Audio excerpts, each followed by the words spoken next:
નમસ્કાર દર્શક મિત્રો, નાનકડી વાત.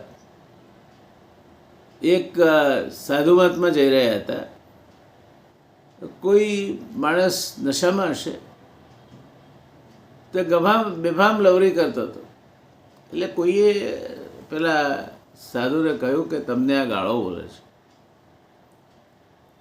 સાધુ કહ્યું એમ કે હા. તો કે શું કરવાનું મારે? કે તમારે એને સબક શીખવાડવો જોઈએ. કે એક વાત પૂછું તમને? કે હા પૂછો. તમે કેરીનો સરસ કંડિયો લઈને મને આપવા આવ્યા છો. મને આપવા માટે તમે આગળ વધો છો, મૂકો છો મારા ટેબલ પર, પણ હું લઉં જ નહીં તો એ કોની પાસે રહે? પેલો માણસ કે મારી પાસે.